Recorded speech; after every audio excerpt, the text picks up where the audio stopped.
The only reason why Donald Trump would ever run for president is because he loves the country and he loves us and he hates the powers that be and he wants to fix the country because he's so cool and he gets me. He knows me. He's my friendly neighborhood billionaire and he's been there, so he knows exactly what it's like at the top, and that's why he wants to bring us up there with him to drain the swamp and fill it with real red-blooded Americans. You're like, okay, all right, chill. Oh yeah, Doyle went on like this Christian podcast or something. I think it got swarmed by Nick Fuentes fans who hate him. Seeing Matt's most normie audience being exposed to groypers and right-wing e-drama is pretty hilarious. The Federal Reserve, starting watching John in 2019. His videos convinced me to start mass again. John has some must-watch videos. The very real link between Christianity and conservatism. The very real link between Satanism and liberalism are extremely good. Yeah, I bet you think so. Debating. Divide in generations. Wait a second, I want to see this one. Is famously very cynical, I think. Are you Gen X technically, or you're an older millennial maybe? Am I Gen X Thursday? Yeah. It's funny, these generation things mean a lot more to you and him than people like me. Yes. And he tells me it's because of 1999. Late X, early millennial, he's telling me. All right. I was born in 1999, and so my experience with technology was very ornamented. It was like, okay, well, we have a family desktop. I'll go to cool math games or addictinggames.com. I'll play little computer games. But it was not... He's smoking? Oh my goodness. How do white nationalists get mad at one another? Seems weird. By thinking that the other one's gay or a CIA psyop. That's usually how. They're either gay or a psyop. One of the two. That's how they usually hate each other. Necessary component of my existence. Whereas I call them the post 9/11 Zoomers, these kids who were born after 9/11, they grew up and, by the age, they were 6 when the iPhone came out. I remember when my dad got an iPhone, it was like, whoa, this is like crazy. It's like, but now they're just so used to it. And there is a huge divide between, guys that were born between say 97 and 2001 versus guys that were born after 2001 in the way that we experience culture and the way that we experience the world around us, our sort of attitudes towards things. And typically that is what defined the generation. But now it seems as there's almost literally like the micro generations on either side of that with Gen Z. And I think that Is that true? Like, well, if you're born in like 1999, okay, and another kid was born in like 2000, 2002, right? Like even after, 9/11, you're born in like 2002, 2004. You're both like real big babies. You're really not that far apart. I don't think that it's not your upbringing really that's too much different, honestly. It's really not. I really don't think it's that much different, if I'm going to be completely honest with you, than somebody who's only like a couple years apart, even 5 years apart, really, from 1999 to like somewhere in the early 2000s. Only a 2 to 3 year age gap. Like it's so many things are so much different. I don't think so. You're probably going to see the same way that there's the micro generations in Gen Z with Gen Alpha or Gen Beta, I think, following. You're going to see that same divide, the sort of like bimodal distribution, but it's going to be between parents who raise their kids just going along with the trends. Oh, it's easier to give them an iPad than to interact with them and play with them, versus parents who observed what happened in my generation and were like, okay, we need to actually overcorrect and limit that technology access because we're seeing what's happening with these kids, with the kids that were in Gen Z. And so they're going to regulate that technology to almost be maybe at the level that would have naturally been at for me, just like, oh, we have a family computer or something like that, but it wouldn't be an instrumental part of their day-to-day. Totally. No, everyone here in Steubenville, I mean, almost everyone is like that. I think what's important too is if I'm going to withhold technology as we talk about it today, everyone here in Steubenville, I mean, almost everyone is like Steubenville? I think what's important too is if I'm going to withhold technology as we talk about it today, iPads, computers, and phones from our children, you really, if you can, want to somehow embed yourself into a community of others who are also doing this, so the kid doesn't feel weird. I think if you send a kid to a school today, public or Catholic, and don't give him a phone or an iPad, he'll feel like a leper by the time he's a social leper by the time he's 8 or 9. So we made the decision to homeschool and kind of implant ourselves in a community of other people who are just normal and happy. Right. And that's absolutely true. And I don't know. The thing is, like, I love when conservatives say, oh, when I need to be around normal people. There's so few normal people left. Dude, like, if you're walking the street and you're like, everybody's full of disgusting degeneracy and everybody's doing this, dude, you're the one that's not normal. Yeah, I mean, not if you go to a public school, like any normal public school, and all the kids are doing one thing and your kid's doing another thing, you're the abnormal one. Like they're calling out your kid because your kid's abnormal, right? You're complaining about things that are normal, and you want to be abnormal. You're not normal. You're weird. That's okay. If you want to be weird in your own personal way, go ahead. But I just always think it's really funny when conservatives are like, we're so normal, when they take out when they go with the most minority positions that your average person holds. That's another thing that I get into it with libertarians, because it's the same thing where you'll have kids going to school and they're showing each other, pornography, or they're getting each other into drugs, and parents will say to me, well, the state shouldn't get involved. I will just raise my kids different, and those other kids will be good examples of, and it's like, that's true, but there has to be, like you said, an economy of children. Yeah. Your child needs to be able to go outside and see these little clusters of bikes at various houses throughout the neighborhood. That's what I had. That's what my dad certainly had, but I don't see that anymore. When I drive around, whether it's in Michigan or in Texas, you don't see those bike clusters, because everyone's inside, they're, on their phones, they're scrolling, and even when they do hang out, if you've ever observed a Gen Z hangout, they're just like on their, do anything, hang out. If you've ever observed, go outside and see these little clusters of bikes, they're into drugs, and parents will say to me, well, the state shouldn't get involved. I will just raise my kids different, and those other kids will be good examples of, and it's like, that's true, but there has to be, like you said, an economy of children. Yeah. Your child needs to be able to go outside and see these little clusters of bikes at various houses throughout the neighborhood. That's what I had. That's what my dad certainly had, but I don't see that anymore. When I drive around, whether it's in Michigan or in Texas, you don't see those bike clusters, because everyone's inside, they're, on their phones, they're scrolling, and even when they do hang out, if you've ever observed a Gen Z hangout, they're just like on their phones, they're like doing drugs. They don't really do anything mischievous. I think that. What? Yeah, so Gen Z these days, they're just on their phones doing drugs all the time. It's so wild how you can be like a little kid still, but so old. How the internet made him so old. He's just, right? He talks like a geezer. Even though we're the same age, but he talks like a complete geezer. I don't know. It's just very interesting stuff from this guy. I remember I had somebody DM me, right? Because I don't think he's just around. I don't know. It's really weird. I don't think he's just around weirdo conservatives these days, because I remember somebody DM'd me and told me that their brother really got into like watching Doyle's like weird Christian nationalism Nazi content. And they drove they took a bus out to go to one of his like fan meet and greets or whatever. And another person said that Doyle was a part of their friend group, and he got some of his friends into like, his like Nazi content, basically like Christian nationalist, Nazi content, white supremacist type content. So he's around some normal people, at least every now and again. But yeah, I don't know. It's just really weird to be like, they're just on their phones doing drugs. I don't know, man. I've hung around like Gen Z a lot. I mean, I'm Gen Z. I hung out with like my friends and stuff. We're not always doing drugs. I mean, sometimes they'd be smoking weed. They'd have a bit of weed. It wouldn't. I don't know. He makes it sound like they're doing heroin, like they're injecting, like where bro, come out to the hangout, dude. We're gonna be injecting heroin under our toenails. You're like, dude, sick. That's so skibbity. That's very important for young men to get into. Yes. It's like mischievous activities. I completely agree. And they just don't. They're just totally disinterested in that kind of stuff. Did you do any cool mischievous stuff when you were a kid? Or I am unironically of the opinion that between the years 2014 and 2018, my trio and I had the most fun of anybody breathing.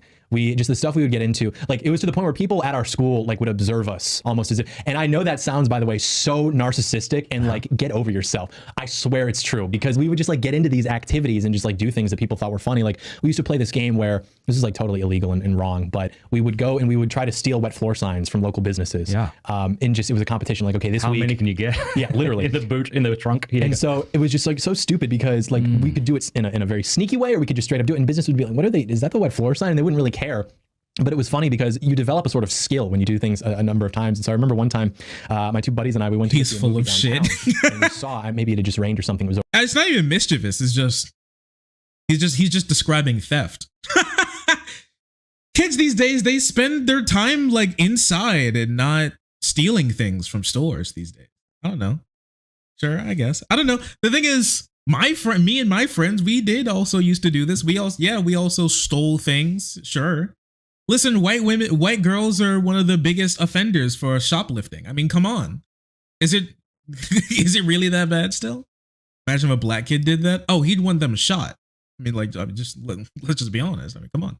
Yeah, just so one devious lick. Yeah, what devious licks got popular on TikTok? What, like last year? 2 years ago? I mean, come on. Come on. You don't have to invent a world. You can just be mad at the world that we already live in. Over the summer, there were like 3 or 4 wet floor signs in the lobby. And so we were like, okay, we got to get those when we leave. So we're walking out, and there's, theater employees, there's a concession stand. I honestly like, don't care. We'd go around my little town and we stole all of the garden gnomes that we could find. Yeah. And then we went to some random person's house and we set up a gigantic garden gnome party. The next day, it was on the front of our local newspaper. And even the newspaper thought it was kind of funny. But, we'd knock on doors and run away, throw eggs at teachers' houses and things like that. Yeah. But what was beautiful about it isn't, defacing people's property. It's that I'm with my guys and we're doing something dangerous. Exactly. And we feel alive and there's a bond here. And I hope that young people are doing stuff like that today. Unfortunately, my son timestamps these videos, but he should know that if he did something like that, I would punish him. Right. But I'd say, good job. I don't know. Like there's a sense in which I'd be proud of him doing something more interesting than playing Minecraft. Yeah, that was one something I really enjoy about smoking a pipe, dude. He's so weird. I don't know if he's going to be around long enough for his kid to grow up, but I think he's stealing from a King of the Hill episode. It's possible. It's possible. No, I mean, yeah, kids go outside still. Sure. I mean, if you want to be mad at this, just be mad at the loss of third places. The loss of places where you can go and have fun without having to spend money. hours. I'm gonna go out with my friends for a couple hours rather than sort of always be, trying to do these different things and then it's not exactly coming. If I can just actually schedule it and make it more blocked, not to say that you're like, okay, 6 o'clock, here's my fun hour. Like you're like, on a completely strict schedule, but you should be able to do things that you enjoy and not lose yourself in it. And if you lose yourself in it, that's of course a problem. Take a step back. But I think the guys are very strict in these circles about, doing things that they enjoy because they're afraid of what that may lead to. And I think that is ultimately more destructive than if they were just able to consume in moderation and really just, enjoy themselves, allow that to be fun, but, don't become an addict. Don't become a gamer where, you're racking up. It's so crazy how conservative content makes them think that they can't enjoy themselves. It reminds me a lot about how poor preaching makes some men think that in the church think that they can't be sexually attracted to their wives unless they're sinning. It's just the social control is wild. Weak. Two things I find impressive about Trump. One is that he doesn't drink. I mean, that's very impressive when people have that. I think he's lying. I don't drink alcohol. Yeah. The other thing I found impressive for all of his foibles is the dude never seems to get rattled. Yeah. People always would talk about how bad his temperament was, but whenever he was put on the spot or cornered, he never. Maybe he has and I haven't seen it. He never would lash out or fumble over his words. Yeah. Do you know what I mean? Yeah. He's literally like a lion. I mean, the guy is just truly large. Fumble over, stutter. Is that what you're saying? Oh, I love Trump. He's just so cool. He never stutters. Okay. What are you talking about? Who cares? He's definitely lashed out. He's lashed out a lot. I mean, Ted Cruz, Zodiac Killer. I mean, come on, Sleepy Joe. All this type of stuff is him lashing out at people who he doesn't like. He had his whole Twitter account where he just constantly was lashing out at people. What do you mean? You just liked it when he was lashing out at people more so than anything else? Larger than life. And I'm a big Trump fan. Anybody who knows me will tell you that. But it's not because I am just fascinated by the aura and I'm buying into some. It's because I know these things about him and that is personally inspiring to me. The way that this guy has always just been a machine. Convicted. Very inspiring. Totally willing to commit to projects and get the job done, and be the sort of larger than life cultural figure who stumbled his way into being truly, in my opinion, a man of history. Has always just been very inspiring. And in the way that everything that he's gone through, people forget that George Bush was called a mean name here and there. Ronald Reagan was compared to Adolf Hitler, but having assets seized, being indicted federally, this is unprecedented. And the reason for that is because he challenged American political orthodoxies, which were the consensus, undebatably, for 50 years. And he came in and he challenged those successfully. And he resonated with. You know the real reason why this is unprecedented? Because we haven't had somebody as bad as Donald Trump to do as many things as brazenly as bad as Donald Trump, really. So a lot of presidents were able to get away with a lot of stuff, but Trump did it so bad, so brazenly, so in your face that they just couldn't ignore it. So yeah, it's unprecedented that he's getting, clipped for this type of stuff, but the only reason is because he's just really bad at hiding it. He's just really, really bad at hiding it. And I wouldn't even necessarily say it's necessarily that unprecedented. I mean, we had Nixon, right? Nixon was doing terrible things, right? And a lot of other presidents should have gone to jail or should have been indicted for a lot of stuff. I mean, how many presidents have committed fraud? Are you just saying that he has never done anything wrong and the only reason why he's getting hit with any of these charges is because he's just a big mean guy who he's orange man bad who make bad orange man tweet? A very stupid way to look at the world. Normal Americans, middle Americans, and that's why they can't stand him. So any baggage that Trump may have is manufactured in the minds of the public. And what that means is anybody who's involved at a high level in politics, they're going to be making money on the side. They're going to have some skeletons in their closet. The reason you hear about it with Trump specifically is because it is decided that you will hear about that. They had stories about George Bush, I'm sure. Anybody who seeks office, there's going to be some hit pieces or something like that. But in terms of consensus media coverage, even on the channels that are supposed to be in your court or in your corner, like Fox News being what they were to him in 2015. People forget that, but they were very critical of Trump in 2015. They were saying that he wasn't actually a conservative. They were saying that he, used to give money to Hillary Clinton. People were saying that he was actually a plant from the Democrats to stop rising conservative star Marco Rubio. Like these were all theories. And so there's all this opposition towards Trump. And like the guy just fires off a tweet and you're going to sit there. Has that never happened to a candidate before? Nobody's ever disliked a candidate. I mean, Trump, look, I love that nobody's ever gotten bad news coverage. What are you talking about? He was still a candidate. There's so many different candidates. What are you talking about? There are so many different candidates. Dude, if you want to talk about somebody who's actually just like Trump, but didn't make it all the way, Nikki Haley. I'm going to tell you this right now. If you told me that Nikki Haley was going to be the last one standing out of all of those conservatives up there to actually take it to Donald Trump and take a large share of his vote during the midterms, I would have laughed in your face. I would have been like, I don't know who it is, maybe DeSantis, maybe somebody else, but Nikki Haley being the one to do that, it's just hilarious. It's comical.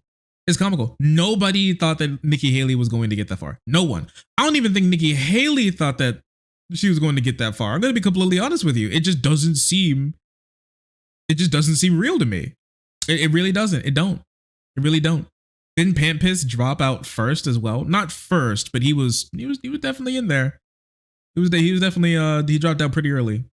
Yeah, DeSantis was the front runner against Trump. People were like, oh, DeSantis might actually go all the way. That he might actually do it, right? Yeah, I think, but Nikki Haley was the one that made it. I was even clowning on Nikki Haley, honestly. She was the one pulling in the smallest crowd. She was getting the least press. She was actually the one who was more shit on. She was more shit on than Chris Christie. Just think about it. She was more shit on than Chris Christie on Fox News, right? And she still is today. But yeah, they don't like Donald Trump because Donald Trump leads to a lot of problems for the Republican Party. He does. I don't know what to tell you, man. Nobody likes him. Hate to see it, I guess. He's one of the reasons why they haven't been able to win in a real election in so many years. There and think that you get to say that his temperament is bad. I mean, you couldn't imagine the stuff that this guy's had to go through, and even compared to the opportunity cost, he could have retired at the top of skyscrapers that are golden with his name at the top in all the greatest cities in the world, supermodel wife, whatever he wants to do for the rest of his life. And if he had just praised the Democratic establishment, they would have heaped praise on him, and he would have been a good guy in the media. There's no rational motive to put all of that aside because he wants to save his country. Like the only explanation that makes sense is that he actually does love his country. He loves the life that it's provided for him. He loves the people in the country, and he hates the people who have destroyed it and profited from that. And I think what if he likes power and he likes being important?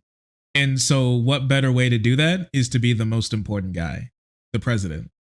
That seems to make sense to me. The only reason why Donald Trump would ever run for president is because he loves the country and he loves us and he hates the powers that be and he wants to fix the country because he's so cool and he gets me. He knows me. He's my friendly neighborhood billionaire and he's been there, so he knows exactly what it's like at the top, and that's why he wants to bring us up there with him to drain the swamp and fill it with real red-blooded Americans. You're like, okay, all right, chill. Yeah, Captain Trump gagger is crazy. He's always felt a sense of resentment because he doesn't speak like, an educated, like he went to, I think, UPenn, he went to an Ivy, but he doesn't speak like he's Ivy League educated. He never really was involved in an industry that was really, I guess you'd say, respected by those circles. They knew Donald Trump, they knew he was a celebrity, and they invited him to things, but he was never truly like a traditional elite in the sense. He seemed like a more blue collar guy who just found a way to brand himself and make a lot of money. And so I think he's always blue collar. What the? Donald Trump seemed like a blue collar guy. What? Well, I don't know, man. I've heard a lot of unhinged conservative statements, but this is probably the most unhinged of them. Blue collar guy? Dude, his identity was being rich and disconnected from your average person, being above your average person because he's rich. What do you mean? He is actually just yapping. He is Captain Yapperton. He really is. That's crazy. I've never seen a Trump gagger this bad. He's doing tricks on it, dude. He's doing tricks. He's gargling on it, man. Yeah, New York real estate guy whose entire brand was being the rich guy. Dude, his entire brand was having a golden penthouse and a golden toilet in New York City. Okay. Okay. Like the first thing he says when 9/11 happened is that he had the tallest tower in New York now. Yeah, blue collar guy who loves the American people. Oh, that's wild. Felt a little resentful towards them because of that. And then when they see the way, or when he sees the way that they've destroyed the country, I mean, you can go back and watch his interviews on the Oprah Winfrey Show in the 1980s. Yeah. And it sounds like a Trump rally in 2024. And that's why they were able to say he's not really conservative, because like we were discussing at the beginning, in a real conservative policy platform, like he doesn't really care about these sort of intricacies. He's just like a normal American patriot. And that is really closer to what conservatism used to be than what it has evolved into now. And so because of that, they were trying to, hit him from all these angles and tank him and get in, Ted Cruz or Marco Rubio. But yeah, his ability and his stamina to just keep going and keep persevering is just like, he's truly peerless in my opinion. How do you then admire him without kind of becoming a sycophant? What presumably as a Catholic, you would want to criticize him for his views on fertilization, abortion, transgenderism. Like these things seem like disgusting, immoral things. Not to mention how he's treated women in the past. So it's like, how do you not just play defense to those who are coming at him and overlook the things? Yeah, it's a great question. And this is something that a lot of good Christians will ask me because they have problems with these things, obviously, and I have problems with these things too. But I'll say that I've never come out and said, I love Donald Trump because he's such a good husband and he inspires me to be a great husband. What I like about Trump is that he is able to create this political force that I believe creates opportunity for change that otherwise we wouldn't have. And so, for example, Trump was hosting, I think, gay weddings or something in Mar-a-Lago maybe a year ago. And this was when Kanye West was running for president. Okay. So Kanye West was running for president and he was going to be the Christian candidate who comes in and installs theocracy and we're going to have Christ first. That was great. So I got a lot of flack from the people who wanted, Kanye West, because I was basically running defense for Trump about some of the, more socially liberal things that he was doing. And I was saying, look, we have to meet people where we are. If we're involved in politics, I mean, that's the name of the game, is you have to understand the conditions that you're in and you have to find out how to make your policies get down the field given those conditions. So I was saying that nationalism is going to breed the conditions necessary for social conservatism, for more Christian policies rather than the opposite. So it's to say that if we wanted to have a candidate running for political office who was just the most Christian, well, we would have had President Mike Huckabee by now, but we haven't, because people in America have become so calloused and they've become so polluted by sin that when they hear messaging like that wants to compel them legally to be more virtuous, it almost repulses them. They won't vote for it. I wish that weren't the case, but it is. But if you have someone like Donald Trump who can get in there and say, well, I want compels them legally. Okay.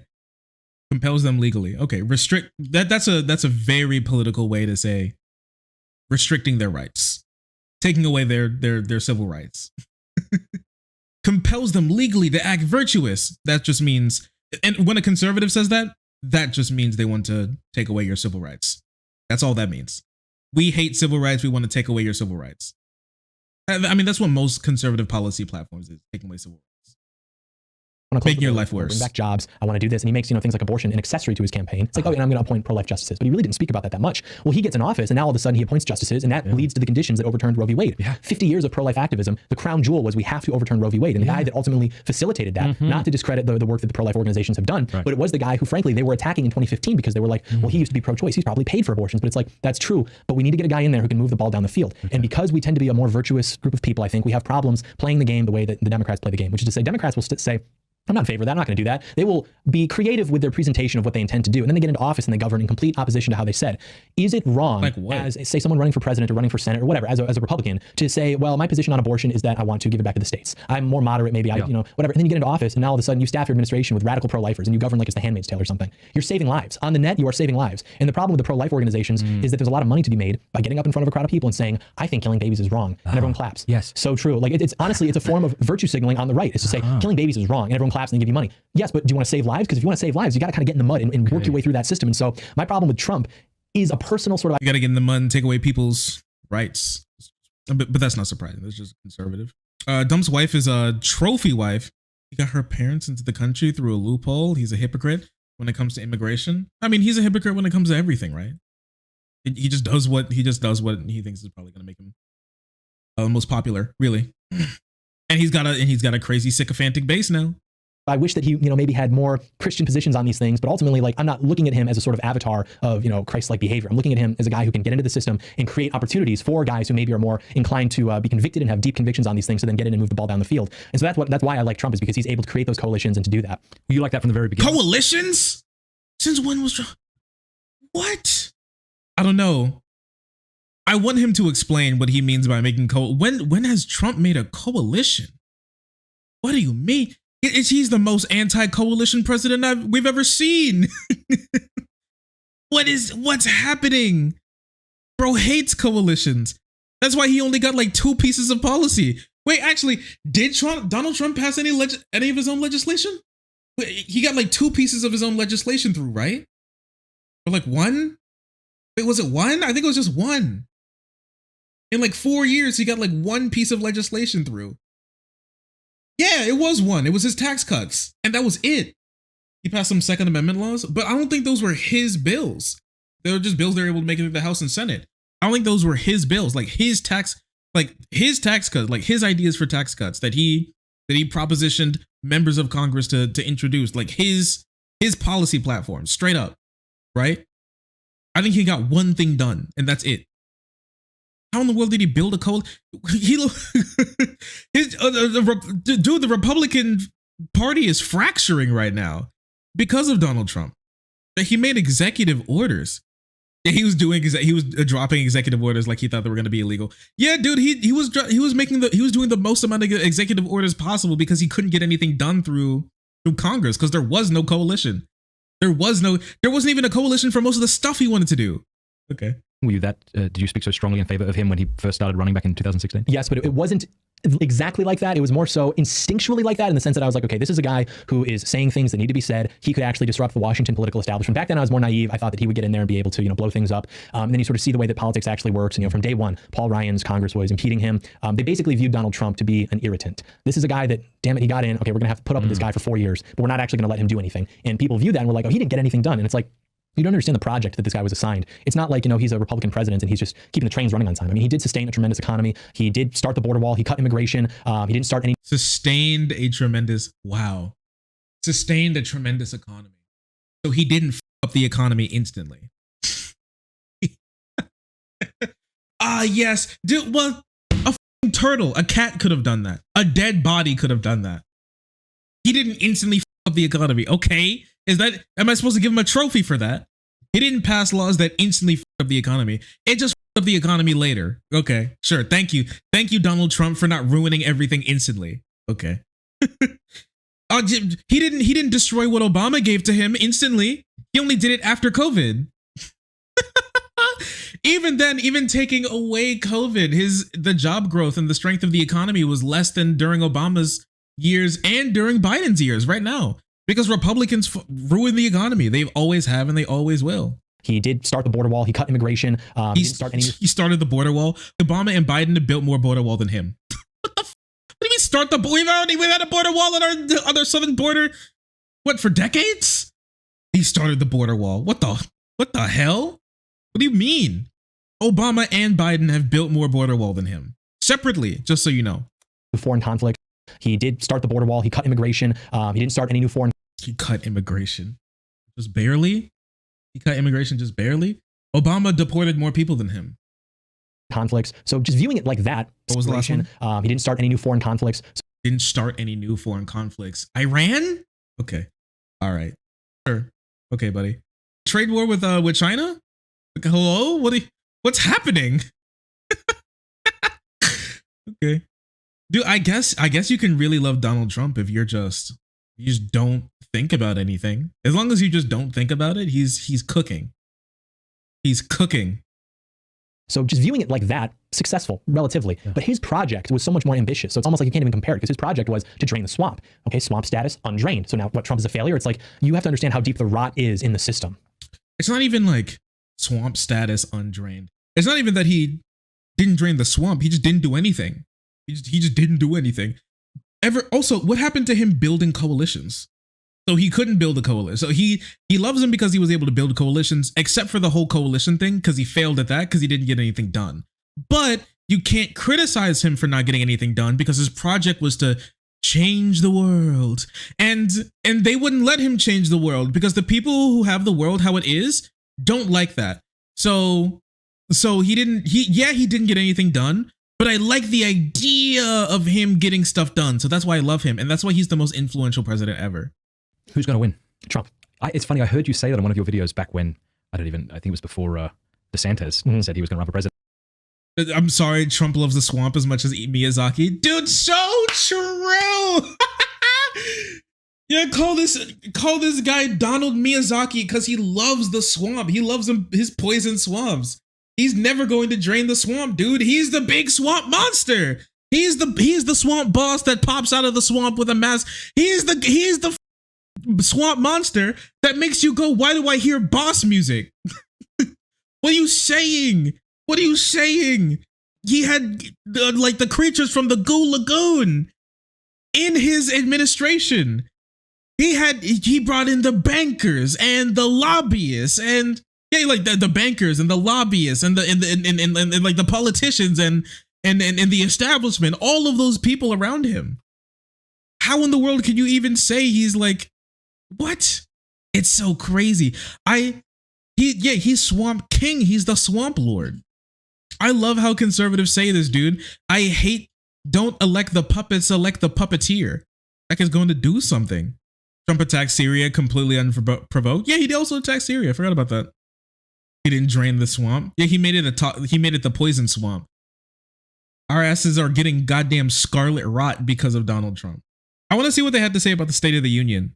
Because Biden was kind of cooking during the State of the Union. State of the Union address. I did, yeah. And I imagine you have thoughts. I tuned in, I almost have to, by virtue of being, a Republican voter, I have to display my membership card and say I didn't like it. But I loved it. It was still especially bad, even considering that I sort of have to dislike it. I mean, it didn't seem coherent. He seemed very angry. The presentation was off. But even that considered, the win condition, kind of like we said earlier for Democrats, was we needed him to get up there and give a speech and not collapse and not have a gaffe or too many gaffes, at least. And that was more or less accomplished. He said everything he needed to say to vilify the opposition, to justify any persecution of the opposition, compared them literally within the first 60 seconds to Adolf Hitler in Nazi Germany. And so for the Democrats, that was like a win. For the country, is obviously not so positive. Marjorie Taylor Greene, is that enough? For the country, not so positive. He was cooking up there. I hate to say it. I hate to say it. That Biden guy, he was letting it rip. And the thing is, he needed to be angrier. Yeah, 100%. With the way the conservatives are acting, yes, 100%. Be angrier. Finally, because here's the thing. Like, a lot of people will say, like, oh, Donald Trump, he has that righteous fury that he's just like me, for real. Like, why won't the Democrats be like that? Be angry. Be angry. Be loud. These are people's lives that are being affected. Yes. Get angry. 100%. I can't believe he was vilifying us by talking about all the things that we actually want to do. Okay. Interesting.